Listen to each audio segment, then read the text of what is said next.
What is going on, Who Dat Nation? Once again, Christmas Voglu and John Hendricks here for Boot Crew Media, recapping Saints minicamp. It was day 3, the final day. They held their practice session indoors this Thursday, and some people weren't there in terms of on the field practicing. John mentioned it earlier today. People like Michael Thomas, Taysom Hill, JT Gray, Marcus Davenport, Peyton Turner, among others. But overall, still a lot of action that went down today. And John, first off, what was the overall vibe on the final day of minicamp? Did it feel like, where would you rank this among the 3 practice sessions? Has it been really consistent in terms of the energy? How was that? Yeah, I don't know. I wouldn't say lethargic is probably the best way, but it was just kind of a little bit toned down, not maybe as intense. They moved it indoors, obviously. And look, you mentioned Taysom Hill. That was one of the things that I caught on as looking back. I was able to see Taysom doing some rehab work. So that's a positive sign because Dennis Allen said earlier before that, everybody was here, but that's one of the players we hadn't really seen around. But overall, still a little bit of things that they worked on, some 11 on 11, a lot of goal line looks today, kind of red zone type of stuff, some special teams, and then obviously we saw a heavy dose of Will Lutz today. And I think that was one of the biggest takeaways is that, hey, he's back kicking, no limitations, no restraints, struggled a little bit in some of his field goal session. But again, Dennis Allen said after practice, likes the velocity on his balls, just being able to get there and starting that process. And that was a big step forward going into training camp. Yeah, absolutely. And I'm glad you mentioned Lutz as you broke down earlier today. Even though maybe the results weren't as great, it's a positive and a step in the right direction that he's out there getting that work in. Someone that wasn't there in terms of on the field relative to what we've seen earlier this week. I was curious, what can Saints fans expect in terms of the Joe Schobert situation and his future maybe with the team? Yeah, look, he wasn't there today. He was one of the tryout players that wasn't. So you still had David Johnson there, Alex Quevedo, the kicker. You also had obviously Senio Kelemete, but Schobert wasn't there. Could be nothing. Could be something that maybe they just got enough of what they wanted out of the 2 days and sent him on his way. Maybe there's a different obligation. Who knows? But that's just going to be something that you pay attention to as we get closer to training camp because look, we're going to have probably about 5 weeks, almost a little bit over a month. If I've heard correctly, it looks like July 26th might be that window when vets report in and such. And then we probably should expect our first practice on July 28th. Get our first look. Could be earlier than that. But, Schobert's a veteran like some of these others that tried out. Just going to have to see what happens there, especially with David Johnson and Kelemete. But, look, these roster moves are something they're probably going to assess a little bit as we wrap up this session. There's still work to be done, but we'll just have to wait and see on those guys. Yeah, and someone who I would say hasn't been talked about almost enough this offseason, if we go off of how well he played as a rookie, Paulson Adebo, how has he looked? And I know a physique part of it's been a big factor there too. What should Saints fans know about the second-year cornerback out of Stanford?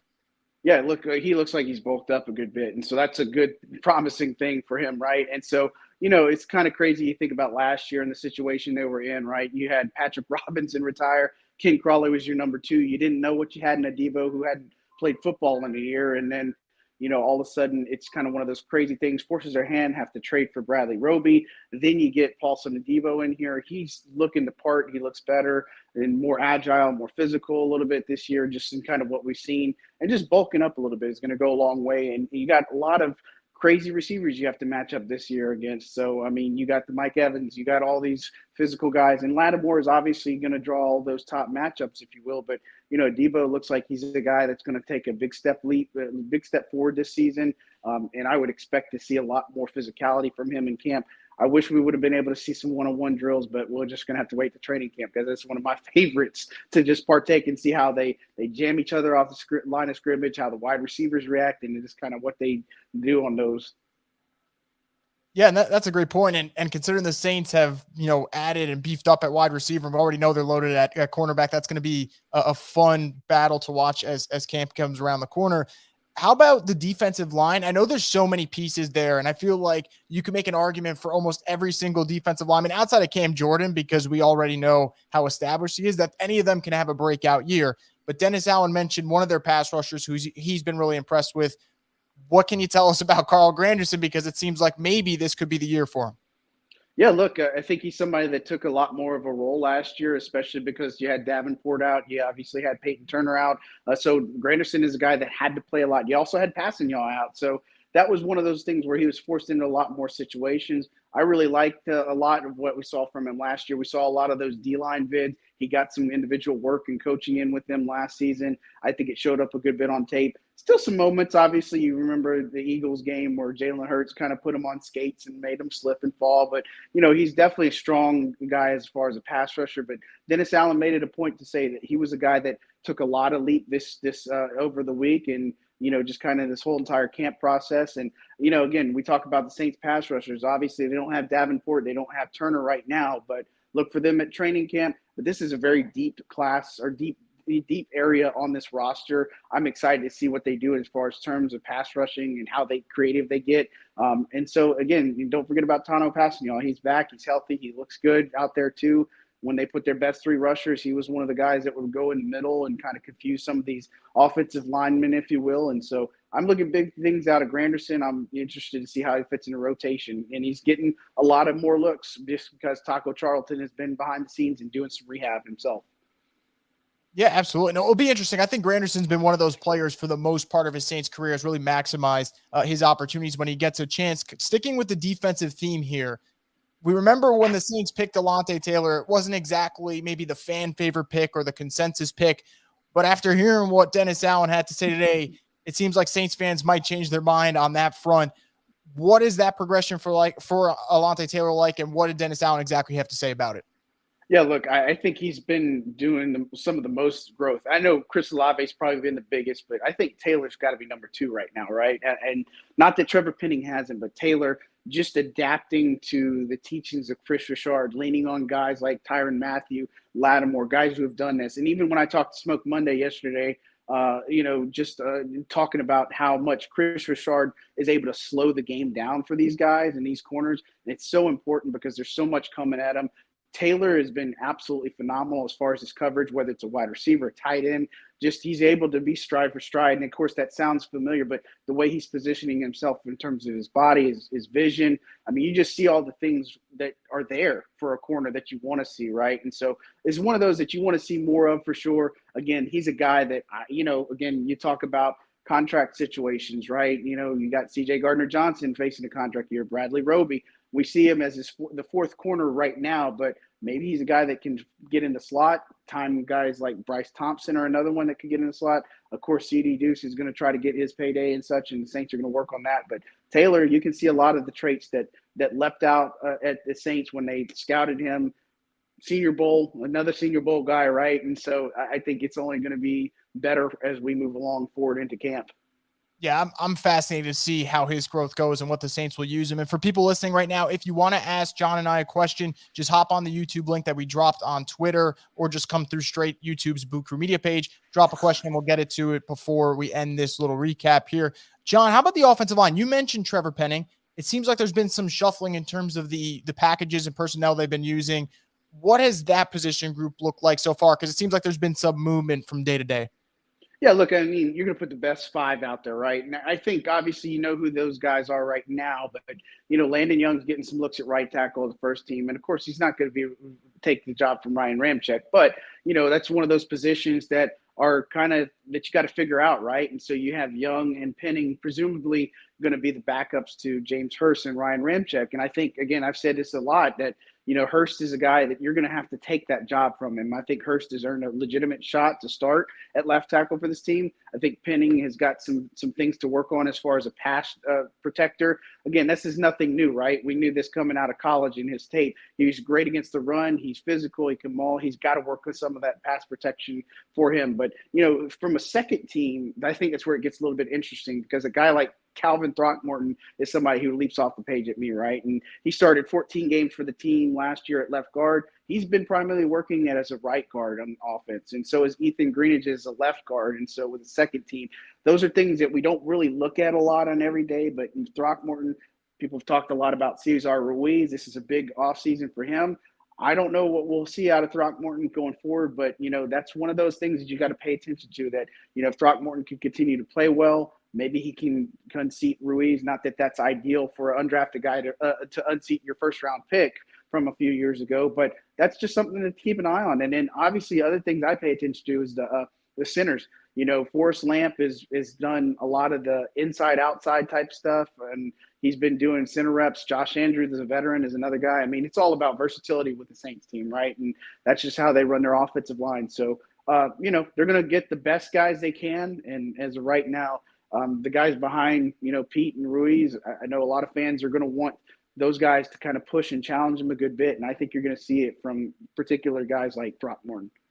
Yeah, and that's exactly what you want to hear. Want top competition at the position group, especially offensive line. Last year, kind of, decimated by injuries. We'll see what happens this season. The receiver group, you talked about Chris Olave. It seems like every day he's been getting his fair share of praise, and rightfully so. He really is one of those really polished rookies.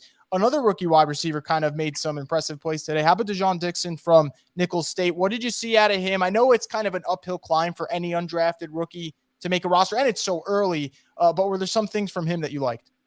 Yeah, look, I think he can run some good routes. And here's what I'd say about him. He's been a guy that's played a lot of special teams, him and Quan Baker, but they made some of the better catches in practice. I think Kevin White had the best practice or best catch of practice. And I mean, again, you look at it, was 7-on-7 period. There was only 6 catches that were made today. And so it's kind of, when you look at it, 6 to 10, there's not a lot to, I guess, or 6 to 12, excuse me, that there's a lot to kind of choose from there. But, White looked good. I think that Quan Baker looked good, but Dejon Dixon, I mean, there's a lot of things to him. If he can at least keep learning and growing behind these guys, I mean, that's the thing about these younger wide receivers. You have a plethora of veterans now. You have Jarvis Landry to learn from. You're going to have Michael Thomas to learn from, Traquan Smith to learn from. I mean, Marquez Callaway, guys that have been here and done this right for years now. And so I think that's going to be important for somebody like Dixon to kind of keep going, keep doing things. And just like Quan Baker, their bread and butter is going to be found on special teams. A guy like Kirk Merritt is a guy that keeps rising up a little bit too. But, these I think are going to be more your practice squad guys. Not saying they would unseat anybody on the current depth chart, but it is going to make it interesting as we go over through training camp that, wide receivers 4, 5, and 6, that's going to be a heck of a battle. And again, you want the best 3 there. We still haven't even talked about Rashid Shaheed. He hasn't come back yet. Again, Deontay Hardy, another guy in a contract situation. If they can get what they think out of Shaheed, maybe he becomes that guy, and maybe that, it's just speculation down the line. But you start to see some of these moves the Saints have made. They've got some good contingency plans, and it's going to be really interesting when we get to camp. Yeah, and there's nothing wrong with having a future vision, not just talking about the 2022 season, but maybe projecting what this team and maybe the receiver group can look like for 2023 as well. Last question here regarding what we've seen out of minicamp, particularly today's session. What would you say was the play of the day? I remember yesterday Olave kind of stole the show for a lot of people. What was the play of the day in your mind, John?